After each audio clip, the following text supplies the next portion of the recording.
മലദ്വാരത്തിൽ നിന്ന് കാണുന്ന ബ്ലീഡിങ്ങോ അല്ലെങ്കിൽ ചെറിയൊരു തടിപ്പോ വെറും പൈൽസ് അഥവാ മൂലക്കുരു ആണെന്ന് കരുതി നമ്മളിൽ പലരും ഡോക്ടറെ കാണാൻ മടിക്കുകയും സ്വയം ചികിത്സയ്ക്ക് മുതിരുകയും ചെയ്യാറുണ്ട്.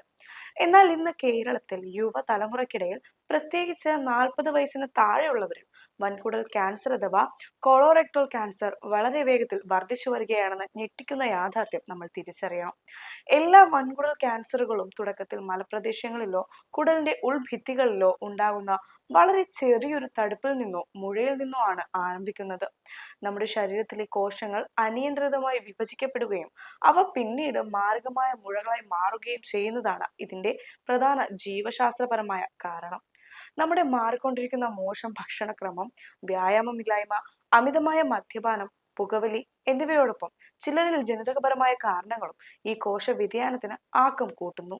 ഈ ലക്ഷണങ്ങളെ വെറും പൈൽസ് ആണെന്ന് കരുതി വച്ചുകൊണ്ടിരുന്നാൽ രോഗം ഉടലിന്റെ മറ്റു ഭാഗങ്ങളിലേക്കും ശരീരത്തിലെ പ്രധാന അവയവങ്ങളിലേക്കും പടരുകയും ഇത് നമ്മുടെ ആന്തരിക ഊർജ നിലയെയും ദഹന വ്യവസ്ഥയെയും പൂർണ്ണമായി തകർക്കുകയും ചെയ്യും.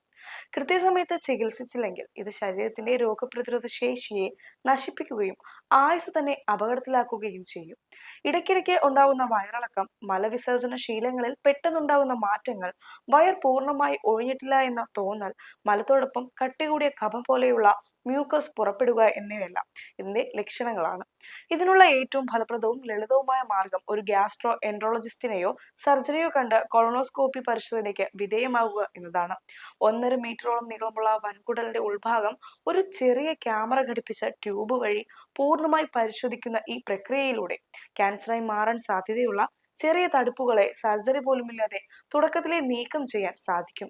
അതുകൊണ്ട് ഈ രോഗലക്ഷണങ്ങളെക്കുറിച്ച് പൂർണ്ണമായ അവബോധം നേടുവാനും നിങ്ങളുടെയും കുടുംബത്തിന്റെയും ആരോഗ്യം സംരക്ഷിക്കുവാനും ഈ വീഡിയോ മുഴുവനായി കണ്ട് മനസ്സിലാക്കുകയും മറ്റുള്ളവർക്ക് ഷെയർ ചെയ്യുകയും ചെയ്യുക.